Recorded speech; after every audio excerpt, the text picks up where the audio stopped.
Discussion की थी। एक क्विक ओवरव्यू। असल में बात ये है कि कल सोचे हम 50 मिनट तक यही डिस्कस करते रहे बच्चों को कैसे भगाना है। असल में मैं कल भी बता रहा था कि ये एक सरप्राइजिंग क्वांटिटी है। मतलब शायद मैंने पूरे कैरियर में इतने मतलब अपने पहली क्लास में भी इतने कम बच्चों की क्लास नहीं की होगी।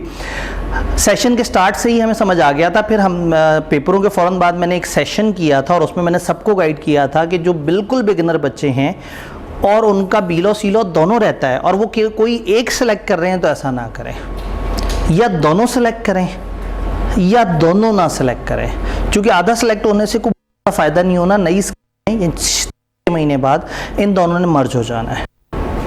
जब मर्ज हो जाएंगे तो बीलो पास होने के बावजूद भी वो नया वाला पेपर आपको आधा देना पड़ेगा, फिर भी तो आपके नंबर ऑफ पेपर्स में फ़ायदा नहीं होगा। हाँ, एक बच्चा जो कहता है कि मैंने 3 इस तरह के उठाए थे कि मैंने FR1 के साथ बीलो सीलो उठा लिया, या मैंने 4 उठाए थे FR1 के साथ टेक्स्ट बीलो सीलो, जो बीलो सीलो दोनों इकट्ठे उठा रहा है उसको तो फ़ायदा है कि वो 2 लाइट पेपर पास करके आगे का एक भयानक बड़ा वाला पेपर पास कर लेगा। लेकिन अगर एक पेपर उठा रहे हैं तो फिर एक ना उठाएं। सीलो वो उठाए जिसका बीलो पास है या बीलो दिया हुआ है, और बीलो सिर्फ और सिर्फ वो उठाए जिसने बीलो सीलो इकट्ठे उठाने हैं। अकेला बीलो उठाने से कोई बहुत ज़्यादा फ़ायदा नहीं है। ये समझाने की कोशिश की थी कल।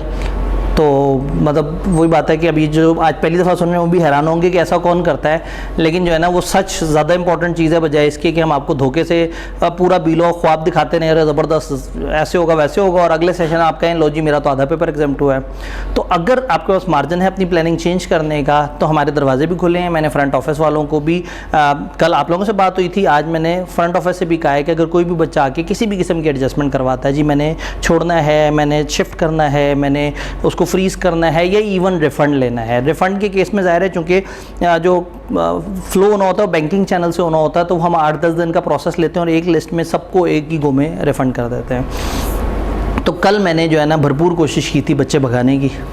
तो मैं सोच रहा था आज मैं जाऊंगा तो 2 बच्चे बैठे हुए होंगे, फिर मुझसे कहूँगा यार आप तो 2 हो और हम ऑफिस में बैठ के पढ़ना शुरू कर देते हैं। तो ये है। और अभी वो अनसर्टेनिटी वो जो डाटा वाले पेपर की वो अभी अपनी जगह वैलिड है। तो हो सकता है महीने बाद अचानक से आई कि अगर वो ग्रुप ए वाली अनाउंसमेंट कर दे तो अचानक से शायद ये कमरा भी हमें छोटा पड़ जाए। तो ये कभी के दिन बड़े कभी की रातें। तो कल ये बहुत ही छोटी सी कल की वीडियो बहुत थॉरली सुननी है। उसमें मैंने सारी ऑप्शंस बताई हैं कि क्या क्या आपके लिए अल्टरनेट ऑप्शंस हो सकती हैं, किस बच्चे का कौन सा कम्बिनेशन हो तो वो कौन सा कम्बिनेशन ले ले तो बेहतर है। जिस टाइम पे आपने एनरोलमेंट करवाई आपके जहन में ये नई स्कीम की जो आने वाली चेंजेस हैं वो शायद जहन में ना हो, लेकिन हमें तो नज़र आ रहा है। तो बजाय इसके कि आप 6 महीने पढ़ने के बाद भी आपको आधा पेपर एग्जाम्प्ट मिले, वाई नॉट कि आपका कम्बिनेशन ऐसा हो जिसमें आपको ज़्यादा से ज़्यादा फ़ायदा हो। फिर हर किसी की अपनी अपनी स्टोरी है। तो कल आप सुनेंगे वो वीडियो कल की, तो जो नहीं आए थे कल वो वीडियो ज़रूर सुने। अब मैं अजम्पशन ले रहा हूँ कि सामने वो लोग हैं जिन्होंने कल का लेक्चर अटेंड किया था। मैंने कहा था कि अब अगले दिन जो मुझे नज़र आएंगे इसका मतलब है कि वो अब सीरियस हैं और वो जो है अब चाह रहे हैं कि वो पढ़ना स्टार्ट कर दें। कल हमने ओरिएंटेशन की ही नहीं। ओरिएंटेशन में हम बताते हैं सब्जेक्ट क्या है, उसका मिजाज क्या है, उसमें ये चीज़ किस तरह से, वो चीज़ किस तरह से। तो कल चूँकि लोग परेशान थे तो कल हमने पहले परेशानी डिस्कस की है। तो मेरा आज ख्याल था कि आज मैं उन लोगों से मुखातिब होऊंगा जो यकीन कामिल की मंजिल पे बैठे होंगे कि हमने तो ये पेपर देना ही देना है, जिनका बीलो सीलो का कम्बिनेशन है, या जो कह रहे हैं कि नहीं सर मेरा आधा पेपर भी एग्जाम्प्ट हो जाए कोई बात नहीं, खैर है थोड़ा सा तो रिलैक्स होगा ही काम, मैं इस वक्त खामखा घबरा के CM में उठा लूँ और वो पूरा ही पेपर फारिग हो जाए तो उससे बेहतर है मैं आधा पेपर पास कर लूँ। तो हर किसी के अपने अपने कम्बिनेशन हो सकते हैं। तो आज मेरी अजम्पशन ये है कि अब जो सामने लोग हैं माइनस वो लोग जिन्होंने अभी दोबारा से डिसीजन लेना है, वो लोग अब आगे चल रहे हैं। क्या ऐसा ही है? तो फिर जब डिसीजन ले लिया है तो फिर पलट के नहीं देखना। उससे पहले मैंने आपको पूरी कोशिश की है भगाने की, लेकिन अब जब रुक गए हैं तो फिर अब आपके साथ एंड तक इंशाल्लाह चलेंगे और बड़े अच्छे तरीके से इंशाल्लाह चलेंगे। तो ऐसा नहीं है कि बच्चे कम हो तो मैं जो है वो थोड़ा सा पढ़ा के बैठ जाया करूँगा, या मैं कहूँगा बच्चे कम है तो चलो थोड़ा सा पढ़ा देते हैं। हाँ, बच्चे कम होने का एक फ़ायदा आपको ये होगा, जब एक भरी हुई क्लास होती है तो उसमें सवाल जवाब के ऊपर ही 25-30 मिनट लग जाते हैं अगले दिन। और जब थोड़े से बच्चे होंगे तो क्या होगा कि सवाल जवाब पे हमारा कम टाइम लगेगा, तो उससे हम लोगों की लेक्चर की एफिशिएंसी बेहतर हो जाएगी। डन। और अभी तो खुदा ना खास्ता PRC का रिज़ल्ट भी आना है। बीलो के ना इस दफ़ा इतने विलन हैं, इतने दुश्मन हैं बीलो के। एक बिल्कुल पिछले हफ्ते होने वाला इम्तिहान, एक शायद अगले हफ्ते आने वाला रिज़ल्ट। अगले हफ्ते आ रहा है 8 को। हाँ तो ट्यूसडे बनता है शायद, वेडनेसडे 30 और हाँ ट्यूसडे, तो उस पर रिज़ल्ट आएगा। तो हो सकता है वहाँ पे हमसे कोई एक आध साथी जुदा हो जाए। तो मुझे लग रहा है कि बीलॉ में, और आहिस्ता आहिस्ता फिर लोगों को होगा कि अच्छा चलो फिर ज़रा ऑनलाइन लेना शुरू कर देते हैं। तो वाकई मुझे लग रहा है कि जो है ना, उसके बाद यहाँ एक मेज़ होगी, यहाँ 2 कुर्सियाँ होंगी, हम बैठ के पढ़ रहे होंगे जी।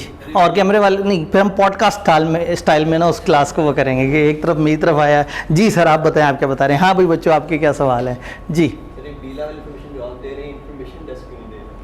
जो मैं कह रहा हूँ वो डेस्क इसलिए कि कल आपको जब मैंने बताया ये सारा कुछ, कल जब मैं आपकी क्लास में एंटर होता तो मुझे एक सरप्राइज़ मिला। हमारी एमएफए की क्लास होती है 3 दिन करके, 3 दिन मेरी क्लास होती है, 3 दिन जवाद साहब की क्लास होती है। हमने इनिशियली प्लान बनाया था कि पहले 3 दिन मेरी नहीं होगी, जवाद साहब की होगी। मीनवाइल वो प्लान चेंज हुआ था और आई वॉज सपोज कि मैं पहले दिन की क्लास करूँ, मुझे मैसेज कर दिया और मैं कुछ 4 क्लासों से निकलने के बाद मुझे पता लगा कि वो क्लास मैंने पढ़ानी है। तो आपकी क्लास से निकल के मैं फ्रंट ऑफिस में जाने के बजाय मुझे इस कमरे में आना पड़ गया। और मैं जब यहाँ से निकला तब तक दुनिया लुट चुकी थी, सारे फ्रंट ऑफिस वाले जा चुके थे। तो फिर मैंने आज सबको कम्युनिकेट किया है। आज अभी आते हुए भी मैं यहाँ पे जो एक साहब हैं उनको मैंने कहा है कि अब आपने सबको ये कह देना है क्या इस तरह से। कल क्लास में मौजूद एक साहब को मैंने पैगाम दिया था कि वो जाके इंतज़ामिया को बता दें, तो शायद उनसे वो आपने बता दिया था। वो कह रहे हैं फ्रंट ऑफिस वाले इस चीज़ को नहीं एक्नॉलेज कर रहे। ठीक है, मैं बताता हूँ ज़्यादा से ज़्यादा प्रॉब्लम कहाँ ही होगी, जब रिफ़ंड की बात आती है ना, तो वो रिफ़ंड प्रोसेस वो लोग नहीं कर सकते, तो शायद उस पर एडमिशन के वक्त की बात क्यों नहीं बताई थी। एडमिशन किस वक्त हुए हैं आपका, तो अब जाके हुआ है ना, उस वक्त हुआ है जब तक सारी अनाउंसमेंट हमारे पास 90% एडमिशन हुए हैं प्री एनरोलमेंट के टाइम पे। ICAP ने पेपर्स वाले दिनों में नई स्कीम का अनाउंस किया है। अभी हमें ये था कि नई स्कीम को अनाउंस करने में 2-3 महीने इन्होंने लगाने हैं। इन्होंने अचानक से वो डॉक्यूमेंट अनाउंस कर दिया। लॉ का पेपर था उस दिन अनाउंस हो गया। अब जब अनाउंस हुआ तो हमने सिर्फ इंतज़ार किया पेपर के ख़त्म होने का। जैसे ही पेपर ख़त्म हुआ हमने उसके ऊपर एक पब्लिक सेशन किया। कोई 1,500 रजिस्टर्ड स्टूडेंट्स थे उसमें, उन सब का पब्लिक सेशन किया। उसको यूट्यूब पे जगह जगह डाला, अपने SBI के पेज पे डाला, जितने ग्रुप्स थे सब में वो वाली इन्फॉर्मेशन फॉरवर्ड की। नंबर 1 तो जो अपने एग्जिस्टिंग बच्चे थे हमें हुआ कि उन तक इन्फॉर्मेशन पहुंच गई है। फिर भी मुझे जो डाउट था तो मैंने सोचा कि मैं पहले दिन क्लास में बनफ़से नफीस, एक होता है ना कि आप मैसेज पे एक बात बताते हैं वो उस तरह से समझ नहीं आती, तो 90% ऑफ द एडमिशन्स जिस वक्त हो रहे थे ये इन्फॉर्मेशन नहीं आई थी। और जब ये इन्फॉर्मेशन आई तो मैंने जो खबर पहुंचाई वो हमने जो एनरोल्ड स्टूडेंट्स हैं उन तक पहुंचाने की कोशिश की। लेकिन अगर एक बंदा व्हाट्सएप नहीं देख रहा या एक बंदा यूट्यूब नहीं देख रहा तो फिर मेरे पास अगला हल क्या था कि पहले दिन क्लास में बताऊं और कैमरे पे भी बता दूं। मैंने वो भी किया। तो फ्रंट ऑफिस वाले भी जिस वक्त एडमिशन दे रहे थे उनकी ये अजम्पशन थी, इस वक्त अगर पिछले हफ्ते में एडमिशन हुआ है तो उनकी अजम्पशन ये थी कि इस बच्चे को अब नई स्कीम की सारी कहानी पता है, क्योंकि वो तो अनाउंस हो चुकी हुई है। और जो पुरानों को नहीं पता थी तो मैंने ये तकरीर उनके लिए नहीं की थी जिन्होंने इस वक्त एडमिशन लिया है। जिन्होंने इस वक्त एडमिशन लिया इट वॉज प्रिज्यूम्ड कि उन्हें तो पता होगा कि चल क्या रहा है। फिर भी डाउट था, मैंने तकरीर कर दी। ठीक है, मैं समझे शायद आप कह रहे हैं कि वो फ्रंट ऑफिस वालों ने क्यों नहीं बताया उस टाइम पे, पता नहीं था चूँकि ICAP ने अनाउंस नहीं किया था, या जिस वक्त उन्हें पता था तो उन्हें ये पता था कि ये तो सबको पता है। तो इसका मतलब है बच्चा सोच के एडमिशन ले रहा होगा, लेकिन मैं इतनी बड़ी जनरल अजम्पशन नहीं ले सकता। वो फ्रंट ऑफिस वाले हैं, वो तो कहेंगे चलो ठीक है जितना एडमिशन हो उतना अच्छा है, लेकिन मैं झूठ बोल के पूरा सेशन तो नहीं गुजारना चाहता। लेकिन स्टिल ये गुफ्तगू का बहुत थोड़ा सा हिस्सा है। कल बहुत थोड़ा गुफ्तगू हुई है, तो कल की video is never replaceable with this discussion. ये डिस्कशन में हमने हल्की सी बात की है, लेकिन आपने लेक्चर ख़त्म होने के बाद फ़ौरन से यूट्यूब पे जाके वो वीडियो ज़रूर सुननी है और उसको समझना है कि क्या है, क्या क्या आइडियल ऑप्शन हो सकते हैं, किस तरह के बच्चे को क्या चूज़ करना चाहिए। स्टिल एक दफ़ा वीडियो सुन लें, जा क्या रहा है 1.5 पे चला लीजिएगा। लेकिन ना पता है छोटी छोटे से मैंने बहुत सारी सिनेरियोज डिस्कस किए हैं, तो वो बेहतर ये है कि हो सकता है उसमें आपको कोई काम की बात पता लग जाए।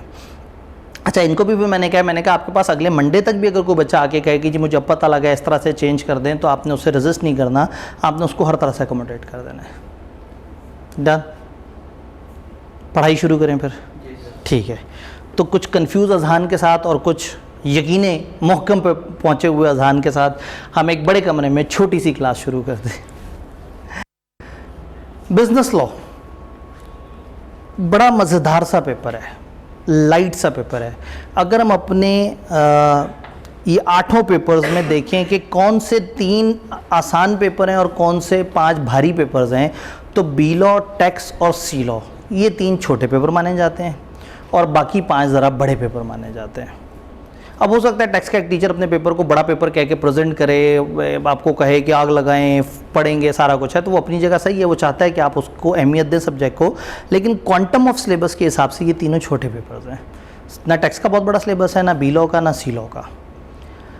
अब और ऊपर से बी लॉ और सी लॉ में सी लॉ बी लॉ से भी छोटा है, वो सबसे छोटा पेपर है, वो पीआरसी से लेके सी फैप तक का सबसे छोटा पेपर इस वक्त सी लॉ है। तो ये आई कि अपने अजीब सी तरतीब की है। अब ये जोड़ने जा रहे हैं, जोड़ने के बाद अल्लाह करे उसको बहुत ज़्यादा भयानक ना बना दें। तो बिज़नेस लॉ एक बड़ा मज़ेदार सा पेपर है जो पाकिस्तान में जो डिफरेंट बिज़नेस लॉज हैं उनके बारे में बताता है। 10 लॉज के बारे में हम पढ़ते हैं, 2 लॉज के बारे में ज़्यादा पढ़ते हैं और बाकी 6-8 लॉज के बारे में थोड़ा मुनासिब सा पढ़ रहे होते हैं हम अपने इस सिलेबस में। तो हमारा टारगेट ये होगा कि हम बात करेंगे कि बुक कौन सी फॉलो की जाए, इश्यूज़ क्या हैं पेपर के साथ, पेपर का पैटर्न क्या है, सिलेबस क्या है, डिफरेंट टिप्स एंड टेक्निक्स क्या हैं, किस तरह से चलेंगी। तो सबसे पहले हम बात करते हैं बिज़नेस लॉ के साथ मेन इश्यूज़ क्या हैं। इसमें तो मैं बहुत गहरा आ रहा हूँ, ठीक है, तो ऑनलाइन वाले हज़रात सुन लें। मैं गहरा आने की रीज़न ये नहीं है कि क्लास में बहुत अंधेरा है, इसके पीछे रीज़न ये है कि ये सफ़ेद स्लाइड है, तो मैं कल से ऑनवर्ड अपनी स्लाइड्स को चेंज करके उस तरह के शेड में लेके आऊँगा, विजिबिलिटी सामने वालों की भी बेहतर हो जाए और ऑनलाइन वालों की भी बेहतर हो जाए। मेन इशूज़ क्या हैं कंसिडरिंग ईजी के। मैं बी लॉ के बारे में एक जुमला कहता हूँ और ये जुमला बड़ा कोट होता है, बी लॉ इतना आसान है कि फ़ेल हो जाता है। बी लॉ इतना आसान है कि फ़ेल हो जाता है, क्योंकि जब ये इतना आसान है तो आप FR1 पढ़ते रह जाते हैं, जब ये आसान है तो आप टैक्स पढ़ते रह जाते हैं, जब आप इसे देखते हैं आप कहते हैं इसका तो बड़ा छोटा सा सिलेबस है, ये तो मैं आखिरी महीने में भी कर लूँगा, महीना ज़िंदगी में कभी भी नहीं आता। तो प्रॉब्लम ये है कि ये एक आसान पेपर है, लेकिन जब इसको आप आसान समझ के बिल्कुल ही पढ़ना छोड़ दें तो फिर ये आपको काफ़ी तकलीफ़ दे सकता है। तो ये एक प्रॉब्लम है इसके साथ कि ये इसको इजी समझने से काम ख़राब हो जाता है। नो डाउट ये आसान पेपर है, लेकिन ये अपना टाइम मांगता है। पर डे मैं एक्सपेक्ट करता हूँ कि आप घर जाके 1 घंटा या 50 मिनट इस पेपर को दें, इससे ज़्यादा नहीं, लेकिन इतना ज़रूर दे दें। दूसरा, रिटेंशन का मसला। लॉ का पेपर है, जब लॉ का पेपर होता है तो उसमें याददाश्त का इम्तिहान बहुत ज़्यादा होता है, यानी कि जब आप लिख रहे होते हैं तो आपको याद करना पड़ता है उसमें 3 पॉइंट्स कौन से थे, उसमें 5 पॉइंट्स कौन से थे। लॉ है ना भाई, ये ऐसे ही है जैसे इंट्रोडक्शन टू अकाउंटिंग के अंदर अगर एक कॉन्सेप्ट आपने डेबिट क्रेडिट का देखा है तो आपका दिल कर रहा है कि मैं इस डेबिट के बजाय क्रेडिट कर दूँ, तो आप ऐसा नहीं करेंगे, कानून को फॉलो करेंगे। लेकिन इंट्रोडक्शन टू बिज़नेस में अगर एक जुमला अपनी तरफ से खुद से भी बना के लिख देंगे तो कोई दुख नहीं, चल जाता है। सेम गोज़ हेयर कि ये चूँकि लीगल पेपर है तो यहाँ पे याददाश्त काफ़ी ज़्यादा ज़रूरी है, यहाँ आपको याद की हुई बातें लिखनी होती हैं। Done. How to attempt ICAP question. एक बहुत बड़ा प्रॉब्लम कि हमने ICAP के सवाल अटेम्प्ट कैसे करने हैं, इस पेपर को लेके कैसे चलना है। ICAP में कई तरह के सवाल आते हैं, हर सवाल का अपना अपना एक मिजाज होता है, तो हमने के सवालों को कैसे अप्रोच करना है, किस तरह से लेके चलना है, ये एक इसमें प्रॉब्लम होती है। इसके ऊपर हम डिस्कशन करेंगे जब आप वेरी फर्स्ट टेस्ट दे चुके होंगे इंशाल्लाह। आज जब पहला टेस्ट देंगे तो उसके नेक्स्ट डे जब हम मिलेंगे तो फिर मैं आपको बताऊंगा कि जी आइडियली आपको कैसे अटेम्प्ट करना था। मैं चाहूँगा कि एक दफ़ा टेस्ट आप बगैर मेरी गाइडेंस के अटेम्प्ट कर दें और फिर अगले दिन मैं आपको बताऊं कि आप इसमें किस किस तरह के सवाल को किस तरह से अटेम्प्ट करते हैं। फिर सबसे बड़ा दुश्मन इसका PRC एटीट्यूड। PRC एटीट्यूड कहते हैं एक ऐसे एटीट्यूड को जो एक जज्बाती मेहनती इंसान को सुस्त बना देता है। CA शुरू करने से पहले आपने कहा था मैं आग लगा दूंगा, मैं लुट मचा दूंगा, मैं CA शुरू करूंगा। सबने कहा था CA में 18 घंटे पढ़ना होता है, आपने कहा था मैं 22 घंटे पढ़ूंगा। बड़े जोशो खरोश से CA में आए और आगे मिल गया PRC, जिसमें वो राइटिंग वाला पेपर बेचारा गरीब, पता नहीं आपने उसे कितना टाइम दिया होगा। इकोनॉमिक्स के साथ पता नहीं आपने क्या किया है, इंट्रोडक्शन टू बिज़नेस के साथ आपने क्या सलूक किया है। आपने अगर कुछ पढ़ा है तो वो था QM या इंट्रो टू अकाउंटिंग। तो PRC से एटीट्यूड सेट हो जाता है कि यार CA तो शुगर मोगल है, चल जाता है, MCQs होते हैं, आराम से निकल जाता है मामला। दूसरा ये एटीट्यूड सेट हो जाता है कि न्यूमेरिकल करना होता है और थ्योरियों को टपाना होता है। और अनफॉर्चुनेटली बी लॉ क्या है, थ्योरी। तो वो जो पीआरसी का एटीट्यूड है वो बीलो को हिट करता है, उसकी वजह से लोग अकाउंटिंग पास कर लेते हैं और बीलो फेल हो जाता है क्योंकि उसको टाइम नहीं दिया होता। फिर कुछ लोग शॉर्टकट सिलेक्टेड स्टडी की तरफ आते हैं कि 18 चैप्टर हैं, अगर मैं 13 चैप्टर कर लूँ तो क्या होगा, मैं 80% तैयार कर लूँ, उस तरह से कर लूँ तो कैसे होगा। तो ये इस तरह की शॉर्टकट स्टडी और ये सिलेक्टेड अप्रोच ये भी काफ़ी नुकसान देती है। डन। ये हमारा सिलेबस है। सिलेबस को अगर मैं ओवरऑल देखूं तो सिलेबस 4 बड़ी ग्रेड्स में डिवाइड है। Introduction to legal system, Pakistan में कानून कैसे चलता है, इसके पीछे जो लॉ है वो आईन पाकिस्तान है, 1973 का आईन हमारे सिलेबस में, पूरा आईन नहीं, उसका थोड़ा सा सिर्फ नक्शा हमारे सिलेबस में। 5 से 8 नंबर ICAP कहते हैं इसकी वेटेज होगी। फिर कॉन्ट्रैक्ट एक्ट हमारे सिलेबस का सबसे बड़ा लॉ जो आधे से ज़्यादा पेपर को डील करता है। कॉन्ट्रैक्ट एक्ट को 2 हिस्सों में तोड़ा है, उसके जो बेसिक्स एसेंशियल्स हैं वो 20 से 25 नंबर के लिए, और जो उसके एडवांस एरियाज हैं परफॉर्मेंस के वो 25 से 30 नंबर के लिए। फिर हमारे पास अदर लॉज आते हैं जो 35 से 52 नंबर के लिए हैं। अदर लॉज में 8 लॉज हैं, पार्टनरशिप का लॉ, नेगोशिएबल का लॉ और 6 छोटे छोटे 2-2 सफ़े के लॉज। ये जो इंट्रोडक्शन टू लीगल सिस्टम है ये चैप्टर 1 कहलाता है, करता है। कॉन्ट्रैक्ट एक्ट के चैप्टर्स में डिवाइड हैं 2, 3, 4 और 5। इसमें 4 किताब का सबसे बड़ा चैप्टर है। ये 5 चैप्टर्स हैं और इनकी वेटेज कितनी है, कितनी वेटेज है, 25 से 30। पास होने के लिए जितने नंबर चाहिए उसका आधा तो ये अकेली ग्रेड दे देती है। हमारे सिलेबस का सबसे बड़ा टोटका यही ग्रेड है, सबसे कम मेहनत और सबसे ज़्यादा फ़ायदा। अगर मैं आपसे कहूँ ये चैप्टर 4 सफ़े का है तो आप कहेंगे बस 4 सफ़े का पूरा चैप्टर, तो सुन के कुछ खुशी होगी। अगली खबर, इस ग्रेड का ये सबसे बड़ा चैप्टर है। अब मज़ा आया। 4 सफ़े का, 3 सफ़े का, 1 सफ़े का, 1 सफ़े का, 1.5 सफ़े का, 10.5 सफ़े, चलो मैं राउंड कर लेता हूँ, 11 सफ़े। 11 सफ़े में 25 से 30 नंबर बोला है और वो 25 के करीब नहीं जाते, वो 30 के करीब जाते हैं। तो 11 सफ़े समझ के और याद करने से अगर आपको पेपर में 28-29 के करीब नंबर मिल रहे हैं तो मैं कहता हूँ वो 11 सफ़े तो आपके कमरे की दीवारों पे चस्पा होने चाहिए।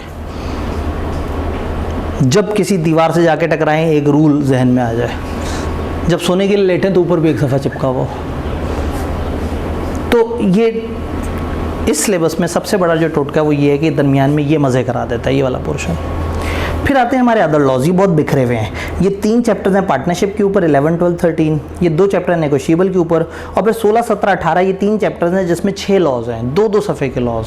ICAP बस चाह ये रहा था कि आपको बहुत सारे लॉज से इंट्रोड्यूस करा दे, तो किसी भी लॉ का क्वांटम बहुत ज़्यादा नहीं है, यानी पूरे सिलेबस में सबसे बड़ा कॉन्ट्रैक्ट एक्ट है, उसके अलावा बड़े मुनासिब साइज़ की, और ये तो आखिरी वाले तो मजाक हैं, 2-2 सफ़े के लॉ है। अभी आप शुरू कर रहे होते हैं कि ख़त्म हो जाता है, सिर्फ इंट्रोडक्शन है, आधी डेफिनेशंस हैं, छोटे मोटे 2-3 रूल्स हैं और ख़त्म हो जाता है। तो सिलेबस बड़ा मज़ेदार सा है। अब अगर हम रीसेंट अटैम्प्ट को छोड़ के ज़रा थोड़ा सा एनालिसिस देखने की कोशिश करें, या रीसेंट अटैम्प्ट को बीच में इंट्रोड्यूस, ये जो ग्रिड है हमारी 5 से 8%, 2022 स्प्रिंग में ये पेपर पैदा हुआ और 2025 की स्प्रिंग में ये पेपर फौत होने वाला है। ये पेपर बेचारा 7 अटैम्प्ट्स के लिए पैदा हुआ था। उससे पहले बिज़नेस लॉ और कमती लॉ इकट्ठे हुआ करते थे, उससे कई साल पहले ये अलग अलग होते थे। ICAP की जब भी स्कीम आती है तो वो स्कीम में वो चाहते हैं कोई मेजर चेंज लेके आएँ। तो अगर इस पेपर को देखते हैं, ये जुड़ा हुआ है तो तोड़ देते हैं, टूटा हुआ है तो जोड़ देते हैं। तो 2013 में इन्होंने 2 अलग अलग पेपरों को जोड़ के एक पेपर बना दिया। फिर 2021 में उन्होंने एक पेपर को तोड़ के 2 पेपर बना दिया, और अब 2025 में उन 2 टूटे हुए पेपरों को जोड़ के एक पेपर बना देंगे।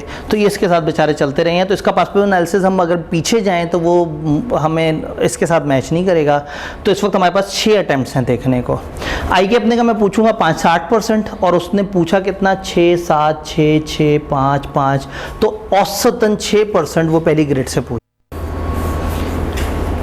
चैप्टर 1 की सबसे अच्छी और सबसे बुरी एक ही बात है, ये 5 नंबर का है।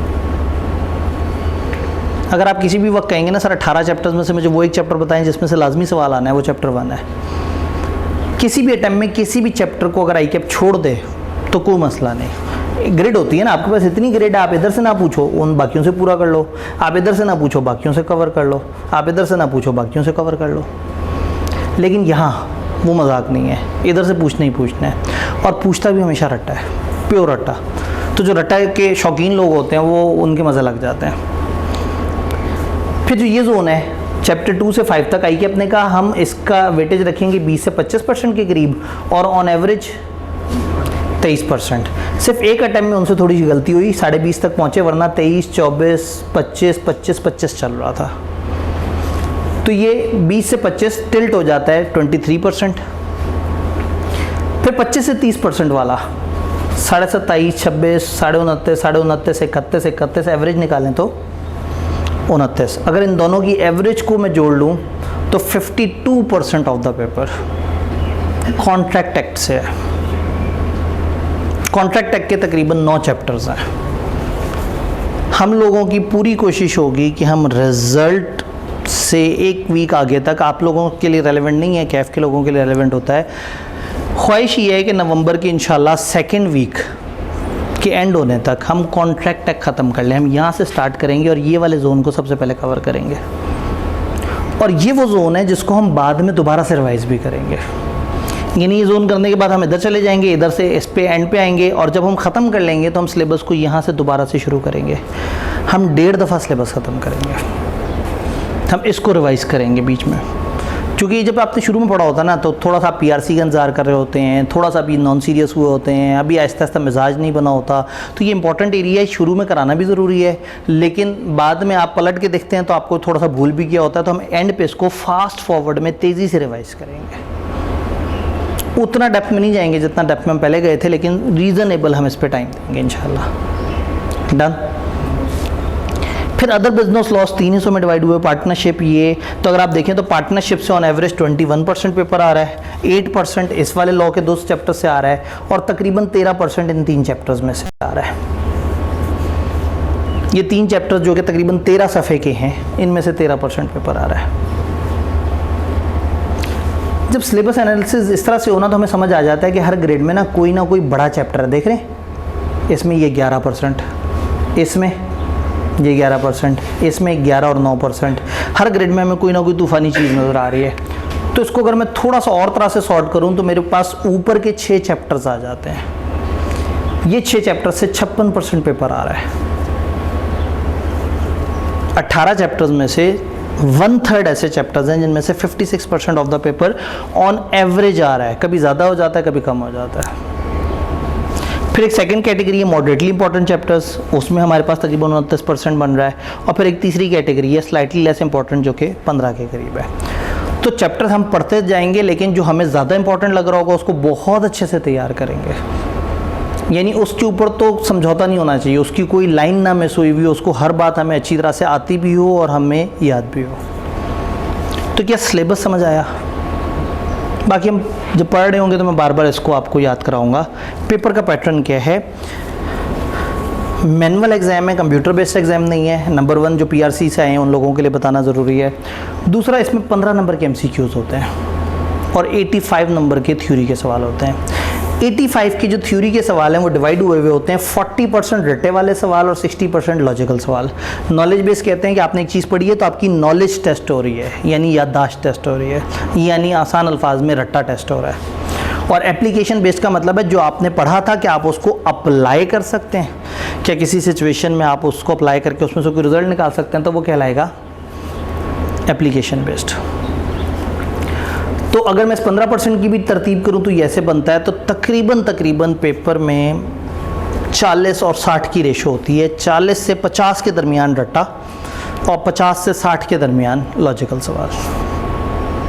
तो कुछ लोग रट्टे के इतने चैंपियन होते हैं कि अगर फ़र्ज़ करें 42 नंबर का रट्टा आया है तो 38 नंबर तो वहीं से ले लेते हैं। फिर कहते हैं बस ठीक है, अब मैंने 12 नंबर लेने हैं ना बाकी आधे पेपर में से, तो वो कहीं ना कहीं टकरे मार के वो ले लेते हैं। कुछ जिनकी राइटिंग अच्छी होती है, एक्सप्रेशन अच्छा होता है, उनको लॉजिकल सवाल बड़े अच्छे लगते हैं, पहेलियों की तरह कि अच्छा सिचुएशन है, अच्छा सोचूं, अरे यूँ जवाब बनता है। तो इसमें दोनों तरह के स्टूडेंट्स का मिजाज है। जिसको लॉजिक पसंद है उसके लिए भी सहूलत है और जिसको रट्टा पसंद है उसके लिए भी सहूलत है। तो ये पैटर्न इसका इस तरह से है। हम थोड़ा सा आगे चलेंगे तो मैंने आपसे कहा कि जब आप टेस्ट दे के अगले दिन मुझे मिलेंगे, जितने मिल गए चूँकि हम मतलब मैं तो हर तीसरे दिन मुझे भी, कल भी 3 लोग और बैठे हुए होंगे, वो कहेंगे आज मेरा पहला दिन है, तो फिर मैं उन्हें देख के कहूँगा भाई आप भी भाग जाओ। वो कहेंगे भागने का क्या तरीका है, मैं कहूँगा वो Day 1 पे हमने वीडियो देखी थी, उसमें भागने के सारे तरीके बताए हुए हैं। तो बहरहाल ये चीज़ें तो चलती रहेंगी, तो इसलिए मैं इस वीक वो डिस्कशन नहीं करूँगा कि हमने सवाल अटैम्प्ट कैसे करने हैं। जब हम पहला टेस्ट लेंगे तो उससे वेरी नेक्स्ट डे हम पढ़ेंगे नहीं, उस दिन मैं आपको पूरा ICAP का पेपर पैटर्न कैसे है, हमने वहाँ पे सवाल कैसे सॉल्व करने हैं, ICAP की मार्किंग की एहतियात क्या है, MCQ को कैसे लिखना है पेपर पे, इसको कैसे लिखना है, लॉजिकल सवाल को किस तरह से डिवाइड करना है, रट्टे वाले सवाल को किस तरह से लिखना है। तो हमारा पूरा दिन सिर्फ इस पर डिस्कशन होगी कि पेपर में आपने उसको अटैम्प्ट कैसे करना है, क्योंकि आप लोग MCQ वाले पेपर के आदी हैं, अब थ्योरेटिकल पेपर आ रहा है। बुक कौन सी फॉलो की जाए? PRC में आपने देखा है कि PRC में ICAP की किताबें काफ़ी ज़्यादा लोग यूज़ कर रहे होते हैं क्योंकि बिगनर होते हैं, लेकिन समहाउ कई दफ़ा आप जिस टीचर के साथ चल रहे होते हैं तो टीचर ने अपने कुछ नोट्स बनाए हुए होते हैं, अपनी को किताब दी हुई होती है। CAF में भी ऐसे होता है। ICAP की किताबें बहुत अच्छी हैं, मज़ेदार हैं, लेकिन बहुत डिटेल्ड है। वो एक चीज़ लिखते हैं, फिर उसकी 3 एग्जाम्पल देते हैं, फिर अगली चीज़ लिखते हैं, तो बच्चा ढूंढते ही रह जाता है कि इस सफ़े पर 3 लाइनें याद करने वाली हैं, अगले सफ़े पर इस तरह से। हम लोग क्या करते हैं, अब जैसे मेरी किताबें मैंने एग्जाम्पल्स एंड पे शिफ्ट कर दी हैं और सामने सिर्फ टेक्स्ट के नोट्स दे दिए हैं, तो तकरीबन 76-77 पेजेस में मेरे सारे नोट्स इकट्ठे हैं। तो आपके पास नोट्स वाला पोर्शन आ जाता है, फिर उसके अंदर एग्जांपल्स आती हैं, और देन ICAP के पास पेपर्स 2009 से लेके अब तक के नए सिलेबस या पुराने सिलेबस में भी जो इस एरिया से रिलेटेड सवाल आए थे, वो सारे सवाल, उनसे रिलेटेड एग्जामिनर के कमेंट, सोल्यूशन, मार्किंग स्कीम, वो सब एक किताब में मौजूद होता है। तो आप लोग बड़े आराम से उस किताब को लेके चल सकते हैं। कुछ लोग क्या करते हैं, 1-2 महीने तक ICAP की किताब भी देखते रहते हैं, हमारी किताब भी, और 2 महीने बाद उन्हें एहसास होता है कि हाँ ठीक है वो सारा कुछ यहाँ पे लिखा हुआ है, तो वो उस पर शिफ्ट हो जाते हैं। आप ये तजर्बा करना चाहें तो ये भी कर सकते हैं, आप डायरेक्टली हमारी किताब भी ले सकते हैं। अगर ये आपका हमसे पहला इंटरेक्शन है तो आपको बता दूं, हम लोग स्टूडेंट्स को किताब साथ में देते हैं, यानी कॉलेज की तरफ से ऑलरेडी कॉपी होती है, आपको किताब ख़रीदनी नहीं पड़ती। हम अपनी किताब, पास पेपर्स, जो भी हमारे टीचर की चीज़ें होती हैं वो हम पब्लिश करा के, और वो हम आप लोगों को कम्प्लीमेंट्री दे रहे होते हैं कोर्स के साथ। ऑनलाइन वालों के घर डिलीवर होती हैं और फिज़िकल वालों को क्लास में दे दी जाती हैं। तो आपको परेशान होने की ज़रूरत नहीं है, किताब आपको मिलेगी, लेकिन जब प्रिंट होकर आएगी। तो प्रिंटिंग में गई हुई, और चूँकि बारिश वगैरह भी हुई थी तो बारिश के बाद ना प्रिंटिंग का प्रोसेस बिला वजह स्लो हो जाता है। वो कहते हैं जी नमी का मसला, ये मसला है। तो कल मैं क्या करूँगा, आप लोगों को पहले चैप्टर के हैंडआउट्स दे दूँगा। हमने पूरे पहले वीक जो पढ़ना होगा वो हैंडआउट्स आपके पास मौजूद होंगे, तो मैं जो पढ़ा रहा हूँ वो सामने ट्रेस हो रहा होगा, वो हैंडआउट उसी किताब से निकले हुए होंगे। तो जब किताब आएगी तो आप फिर किताब पे शिफ्ट हो जाएंगे। Done. Overall tips and techniques, क्या करना है, किस तरह से करना है। अगर आप बीलो पढ़ने के लिए सीरियस हो चुके हैं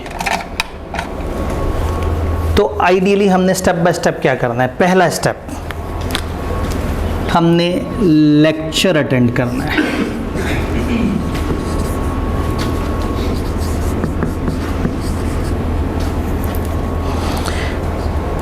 लेक्चर अटेंड करना है का मतलब ये है कि आपने जो हर दिन क्लास हो रही है वो अटेंड करनी है। ये हर दिन से क्या मुराद है, बीलो हम पढ़ाई 5 दिन करते हैं और 1 दिन टेस्ट करते हैं। ऑनवर्ड अगर हम इस हफ्ते अपना साइकिल सीधा कर लिया तो हम मंडे से टेस्ट पे शिफ्ट हो जाएंगे। मंडे को टेस्ट और ट्यूसडे से लेके सैटरडे तक। तो नॉर्मली क्या होता है कि हम या सैटरडे ऑफ कर देते हैं या मंडे ऑफ कर देते हैं फॉर लेक्चर, तो उस दिन टेस्ट हो रहा होता है। टेस्ट आप ऑनलाइन भी दे सकते हैं, आप फिजिकल भी दे सकते हैं। तो सबसे पहले तो आपने लेक्चर अटेंड करना है। नॉर्मली क्या होता है, वीक पूरा गुजरने के बाद वीक के एंड पे हम आपकी थोड़ी सी राइटिंग की प्रैक्टिस करा रहे होते हैं सैटरडे वाले दिन, लेकिन इस वीक वो प्रैक्टिस नहीं हो सकेगी क्योंकि मेरा एक लेक्चर शॉर्ट हो गया, हमारा ओरिएंटेशन खाई गई। आज हम ओरिएंटेशन कर रहे हैं जो हमने कल करनी थी, तो चैप्टर 1 का जो टारगेट है वो हमारा सैटरडे तक चला जाएगा। देखते हैं अभी एंड ऑफ वीक तक क्या होता है और बच्चे भी बचते हैं या नहीं बचते।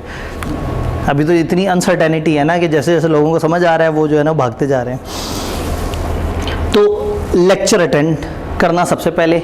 लेक्चर अटेंड करने से मुराद आप क्लास में आए, सबसे पहले मैं पिछले दिन का फीडबैक दूंगा कि हमने पिछले दिन ये सारी बातें पढ़ी थी। आप लोग उसके ऊपर अपने अपने बताएंगे कि ऐसे ऐसे मुझे ये प्रॉब्लम आई, मुझे ये प्रॉब्लम आई। जब वो ख़त्म हो जाएगा तो फिर मैं एक लेक्चर स्टार्ट करूँगा।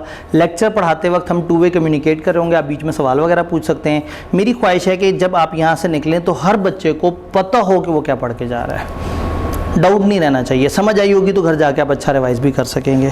फिर घर जाके क्या करना है, स्टेप 2 रजिस्टर।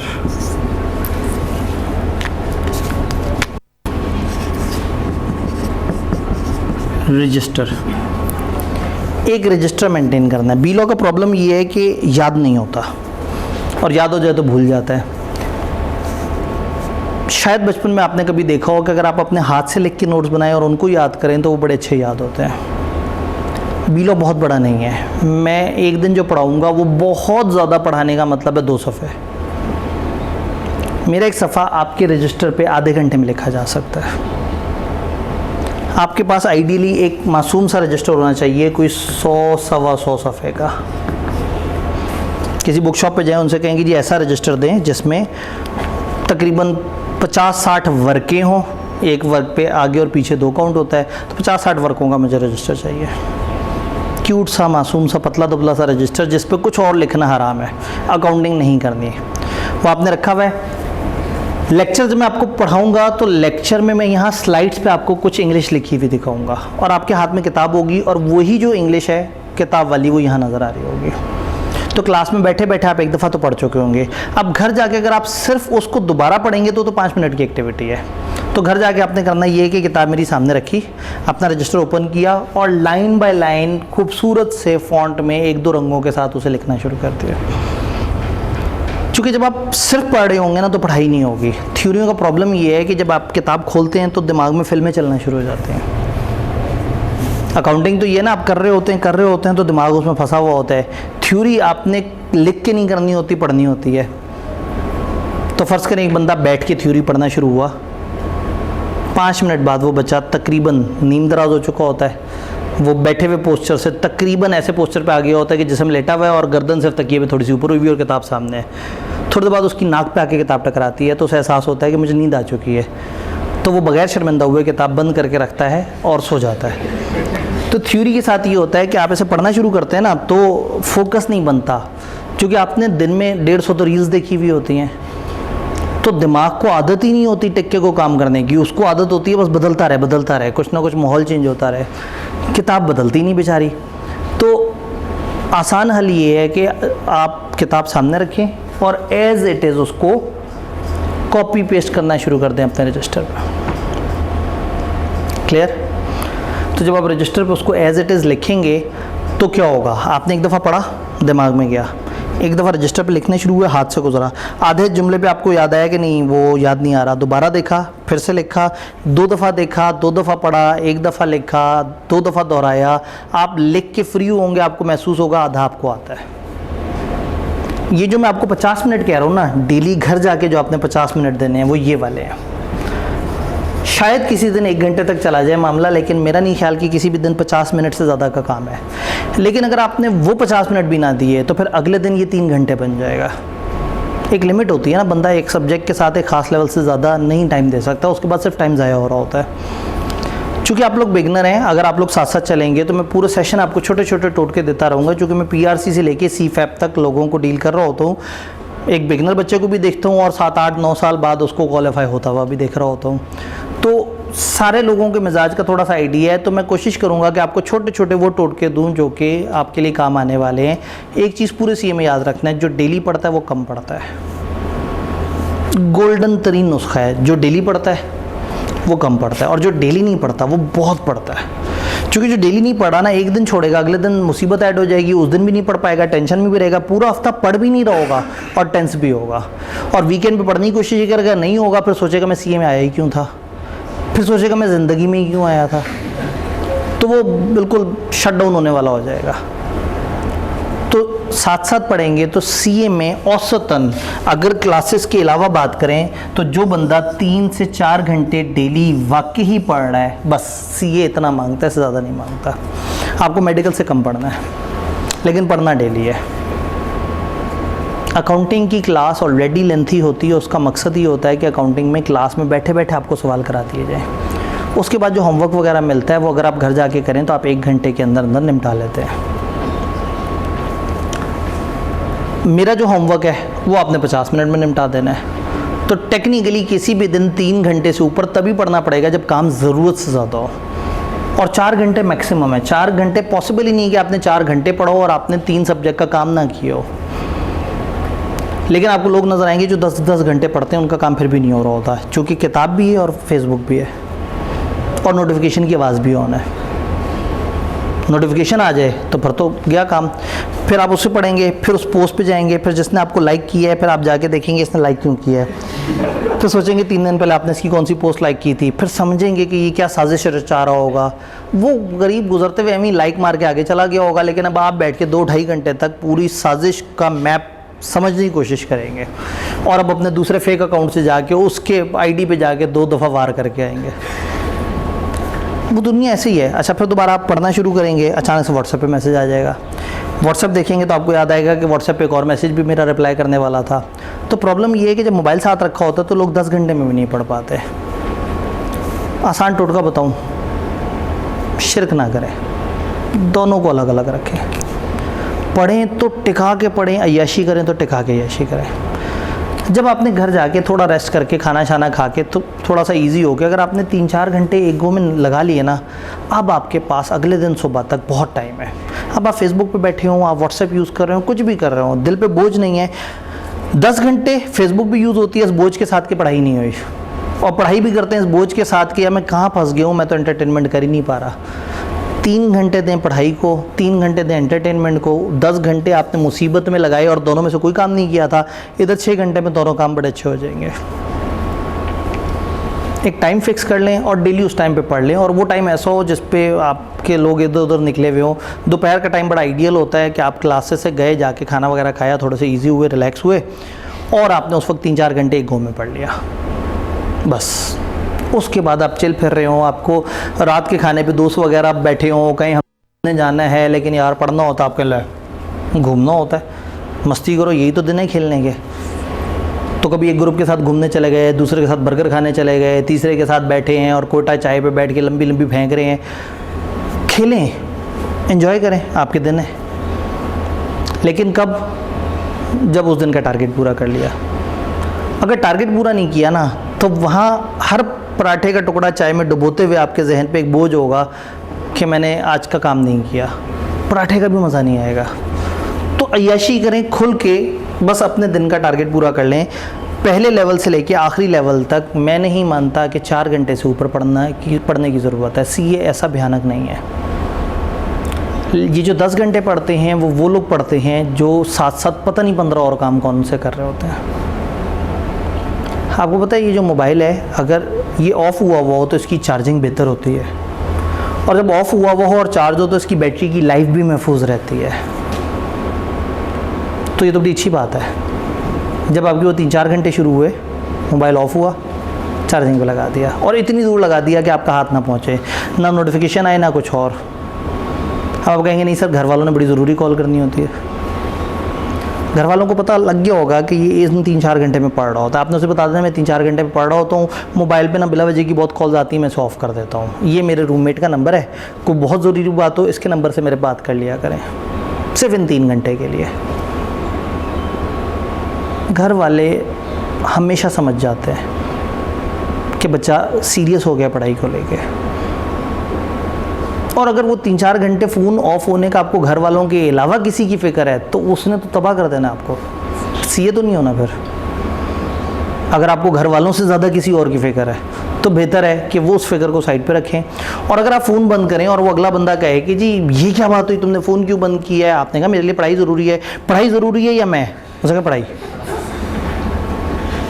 उसने कहा तुमने तबाह करना है, पढ़ाई ने मुझे आबाद करना है, पढ़ाई ने मेरी नस्ल संवारनी है, तुमने नस्ल क्या मुझे भी वो उजाड़ देना है, मेरी दुनिया भी उजाड़ देनी है, आखिरत भी उजाड़ देनी है।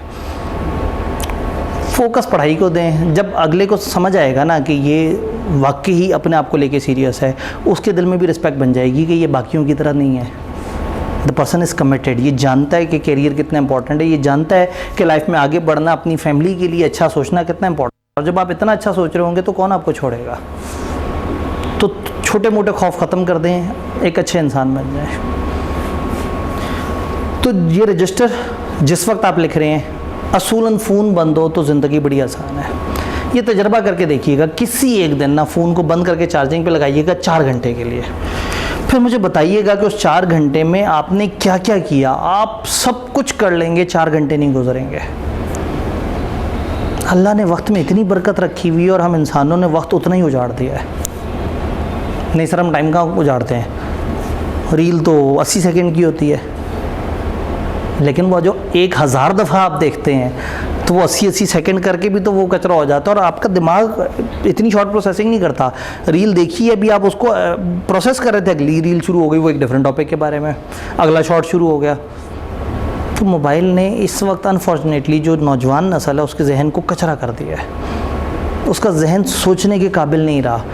आप इस वक्त मुझे बैठे बैठे सोच रहे हैं कि वो वाले चैनल पे नई वाली वीडियो आई होगी या नहीं आई होगी, या वो पिछले दिन जो मैं कमेंट करके आया था फेसबुक पे, पता नहीं उसका क्या जवाब आया होगा।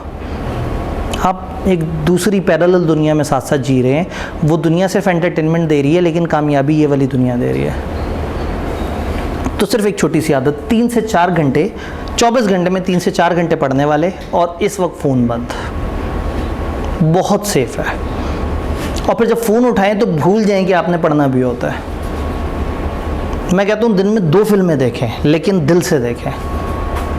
दिल से मूवी का नाम नहीं है, मतलब आप कहें सर ने कहा दिल से मूवी देखें, तो नीयत से, मतलब अय्याशी भी करनी है तो नीयत से करें।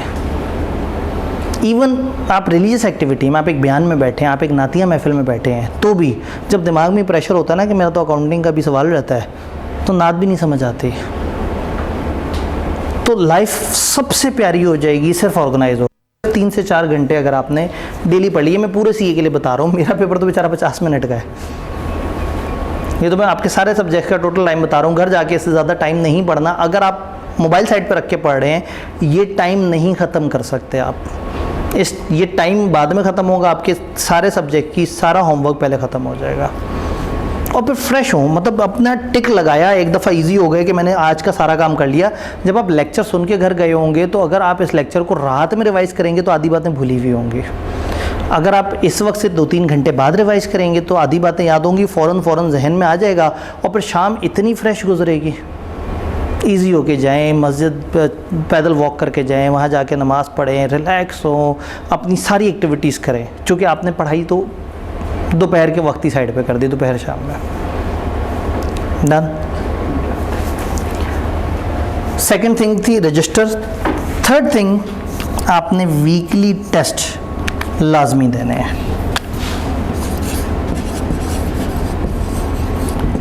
हम वीकली आपसे टेस्ट ले रहे होंगे। जितना इम्पोर्टेंस पढ़ने की है उतनी इम्पोर्टेंस लिखने की भी है। आपने ये दिखाना है कि जो आपको आता है कि आप उसे कागज़ पे लिख सकते हैं या नहीं लिख सकते। तो आपने बड़े अच्छे तरीके से चीज़ों को पढ़ना है, तैयार करना है, और हफ्ते के हफ्ते आपने टेस्ट देना है। हम कोशिश करेंगे कि मोस्ट ऑफ द टाइम हम सैटरडे पे आपके लिए ड्राफ्टिंग का एक सेशन रखें। ड्राफ्टिंग के सेशन का मतलब ये है कि मेरे साथ एक और कोर टीचर हैं जो दूसरे कैंपस में business law, sir Usama Waheed का इस कैंपस में मेरा है। Sir Usama Waheed drafting specialist भी हैं, यानी कि वो राइटिंग वगैरह, मैं थोड़ा सा बुज़ुर्ग हूँ, वो मेरे से ज़रा ज़्यादा यंग है, यूँ समझे मेरे और आपकी एज के दरमियान में है। मेरा आप लोगों से फासला ज़रा ज़्यादा हो जाता है। तो हम लोगों का मिजाज ना थोड़ा सा और हो गया। मैं अगर आपसे कहूँगा 4 सवाल लिखो, आप कहें सर मैं तो एक ही सवाल लिख सकता हूँ, तो मुझे गुस्सा आ जाना है। मैं कहूँ यार ये कौन सी मखलूक सामने बैठी हुई है। हम तो अपने ज़माने में जनाब 18 घंटे लिखते रहते थे, और वो ज़ाहिर है एक जनरेशन गैप है। तो इसका एक सलूशन है मिडवे एक टीचर दरमियान में। सर उसामा वहीद आपको ड्राफ्टिंग के ऊपर प्रैक्टिस करा रहे होंगे, यानी कि वो क्या करेंगे, वो कहेंगे अच्छा भाई ये है चैप्टर ख़त्म हो गया, ये एक सवाल है पास पेपर का, इसको आइडियली आप यूँ स्टार्ट करें, ऐसे करें, ऐसे करें, फिर यहीं खड़े होके बल्कि यहाँ बैठ के आपसे कहेंगे लिखो। फिर आपके पास जाके देख रहे होंगे आपने लिखा कैसा है। फिर आपको स्टेज पे बुला के आपसे कह रहे होंगे ज़रा अपना आंसर चेक करवाओ। फिर सबको बता रहे होंगे कि एक सवाल मैंने देखा, उसमें ये चीज़ थी, ये आप लोगों ने एहतियात करना है। तो सेशन में इस तरह के पूरे मतलब हमारी जो क्लासेस के दौरान इस तरह के 10-12 सेशंस होंगे। उन 10-12 सेशंस में साथ साथ आपकी राइटिंग इम्प्रूव करने की इंशाल्लाह कोशिश की जा रही होगी। तो फिर ये सेशन टेस्ट से पहले हुआ करेगा। इस सेशन के बाद संडे आएगा, मंडे वाले दिन आप लोग टेस्ट दे रहे होंगे। ये सेशन क्लास का पार्ट है, लेकिन वही वाली बात है कि कोई भी लेक्चर अगर आप ऑनलाइन लेना चाहें किसी भी दिन, और अगर आप ऑनलाइन में भी एनरोल हैं तो आपके लिए इजी है, लेकिन ड्राफ्टिंग के सेशन में अगर हो सके तो आप आके ज़रूर अटेंड कीजिएगा, क्योंकि सैटरडे को आप बाय तो FR1 के लिए तो आए हुए ही होंगे।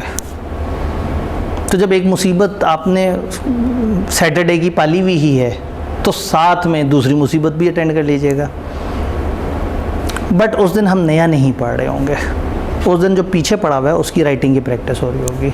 इसका मतलब ये हुआ कि इफ़ेक्टिवली हम वीक में 4 दिन पढ़ रहे होंगे। 4 दिन मैं एक्सपेक्ट करूँगा कि आप घर जाके 50 मिनट पढ़ रहे हैं, सिर्फ 4 दिन, ट्यूसडे, वेडनेसडे, थर्सडे, फ्राइडे।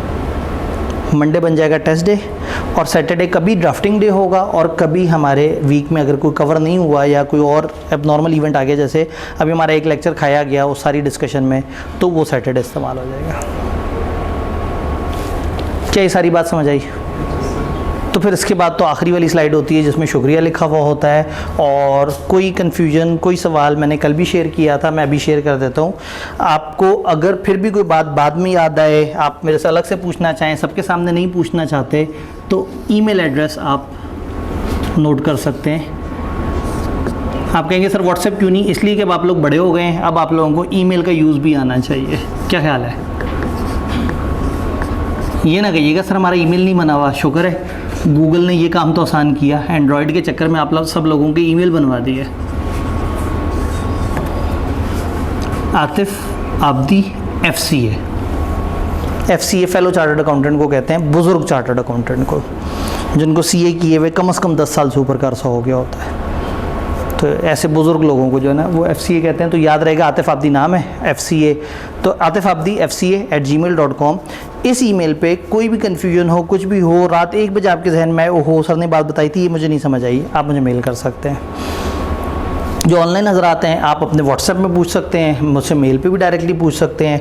तो कोई कन्फ्यूजन हो, कोई परेशानी हो, टारगेट ये है कि हमें सब्जेक्ट समझ भी आना चाहिए, हमें याद भी होना चाहिए। और याद करने के लिए आपने क्या किया है? रजिस्टर बनाया है। फ़ायदा क्या हुआ? जब आप रजिस्टर पे लिख रहे थे देख तो आपने फोकस से पढ़ लिया। अब जब आपने हफ्ते बाद रिवाइज करना है तो मेरी किताब से नहीं करना, अपने रजिस्टर से करना है। जब आप अपने रजिस्टर को उठा के पढ़ेंगे तो इतनी तेज़ी से रिवाइज होगा कि आप हैरान रह जाएंगे। अपनी हैंड राइटिंग हमेशा मुनफरद होती है। आपके इर्द गिर्द हर तरफ कंप्यूटराइज पेपर्स हैं, उन सारे कंप्यूटराइज पेपर में जो एक पेज पे आपने लिखा होगा उसकी शनाख्त ही अलग है। अपनी हैंड राइटिंग से याद करेंगे तो आपको ये तक याद होगा पेज साइड से मुड़ा हुआ था, उस सफ़े पे इंक फैली हुई थी, उस सफ़े पे लाइन लग गई थी, वो सफ़ा ऊपर से फट गया था। इस हद तक इमेज जहन में रह जाता है। और बीलों में लोग कई दफ़ा याददाश्त से मार खा जाते हैं। तो ये रजिस्टर लिखने से 2 फ़ायदे होंगे, एक तो घर जाके पढ़ते हुए फोकस होगा, और दूसरा आपके लिए दोहराना आसान होगा।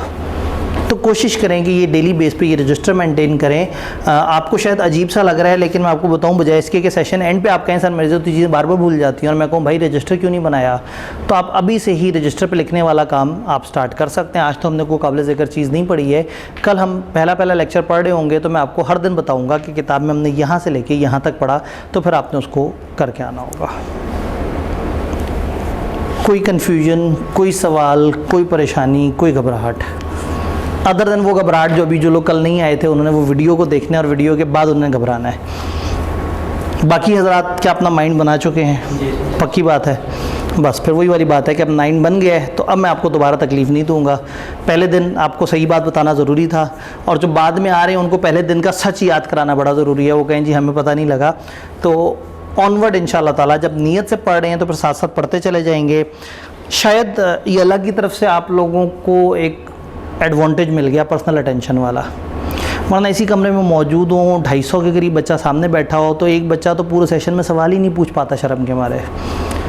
और कई दफ़ा तो कुछ बच्चे सेशन के बाद मिलते हैं तो उन्हें देख के पता ही नहीं लगता कि इसने मेरे से पढ़ा भी है नहीं पढ़ा। इतने सारे सरों के बीच में एक छोटा सा सर गुम हुआ वो होता तो पता नहीं लगता। तो इस वक्त ये नई स्कीम के मसाइल की वजह से बीलो पे एनरोलमेंट्स इतनी कम हो गई, क्योंकि जिन को पता लगता गया वो घबरा के रोकते गए कि जितने लोग क्लास में मौजूद होंगे उनको ये फ़ायदा ज़रूर होगा कि उनको इंडिविजुअल अटेंशन मिल जाएगी। तो हो सकता है मैं बहुत पुराने ज़माने वाला टीचर बन जाऊँ जिसमें मुझे बच्चों के नाम तक याद हो। इसका एक फ़ायदा है, वो ये है कि आपको पता होगा कि यार हम हैं ही थोड़े से बच्चे, तो हर दिन जब सर सवाल पूछ रहे होते हैं तो हमारी तो बारी हर दिन आ जाती है, तो आप पढ़ना शुरू हो जाएं। तो हो सकता है आपको अच्छा लगे कि हाँ ठीक है सही है, मुझे हर दिन सर को जवाब देना होता है, मैं हर दिन जाके सवाल पूछता हूँ। जिस वक्त तक आप में से किसी का कोई भी सवाल है मैं कमरे से नहीं जाऊँगा, मैं तो आपके बाद भी कमरे से नहीं जाऊँगा क्योंकि अगली क्लास मेरी इसी कमरे में। तो कहने का मतलब ये है कि सब इजी चल रहा होगा, हमारे पास एलोकेटेड टाइम 1.25 घंटे का है, लेकिन मुझे लग रहा है कि ये जो जब कम बच्चे अगले दिन के जब सवाल कम होंगे, क्योंकि नॉर्मली हमारा पिछले दिन के सवालों पे अगले दिन जब पूरी क्लास भरी हुई सवाल पूछती है तो 25-30 मिनट तक तो सवाल चल रहे होते हैं, फिर हम 30 मिनट से 45 मिनट पढ़ाई पे लगाते हैं। तो मुझे लग रहा है कि अगले 10 मिनट में जब हम क्लास शुरू करेंगे तो 10 मिनट में आप लोगों के सवाल ख़त्म हो जाया करेंगे। तो इसका फ़ायदा भी है, नुकसान भी है। फ़ायदा ज़्यादा है, फ़ायदा ये है कि वो जो हमने 1.25 घंटे में पढ़ना था हम शायद 50-55 मिनट में पढ़ लेंगे। तो इसका अगला फ़ायदा ये है कि अगर फिर भी हमारे पास 20 मिनट मौजूद होंगे तो अगर एक बच्चा अटका हुआ है कि नहीं सर मुझे नहीं समझ आया, मुझे 3 एग्जाम्पल दें, मैंने एग्जाम्पल दी, उसने कहा सर अभी भी नहीं समझ आया, मुझे 5 और एग्जाम्पल्स दें, तो जब तक क्लास में मौजूद एक बच्चा ओके नहीं करेगा तब तक हम क्लास ख़त्म नहीं करेंगे। तो मैं भी तो अपॉर्चुनिटी का फ़ायदा उठाऊँ ना कि अगर बच्चे कम हैं तो कम से कम वो लोग बड़े अच्छे तरीके से खुशी से अटेंड करके तो जाएं सारी चीज़ें। तो this is all about business law, इसका क्या सिलेबस है, इसके क्या डायनामिक्स हैं। हम स्टार्ट कर रहे हैं इंशाल्लाह चैप्टर 2 से। चैप्टर 2 से लेकर 10 तक कॉन्ट्रैक्ट एक्ट है। हम 2 से स्टार्ट करके 2-3 करके 2-3-5 करेंगे और फिर हम चैप्टर्स को मिक्स करना शुरू कर देंगे ग्रेड ए और बी के, यानी कि बी और सी के। और तकरीबन हमारा ये टारगेट होगा 6 हफ्ते का। 6 हफ्ते के अंदर अंदर इंशाल्लाह ताला हम अपना कॉन्ट्रैक्ट तक ख़त्म करेंगे। तो क्या आप लोग तैयार हैं? बस डेली पढ़ना है ताकि आप कम पढ़ें। कोई कन्फ्यूजन, कोई परेशानी? ठीक है, बस फिर ज़्यादा तकलीफ़ नहीं देते, लेक्चर को वाइंड अप करते हैं। अपना बहुत बहुत ख्याल रखिएगा, दवाइयाँ वक्त पे लेते रहिएगा। इंशाल्लाह ताला वो टेंशन वाली वो इंशाल्लाह मिलते हैं।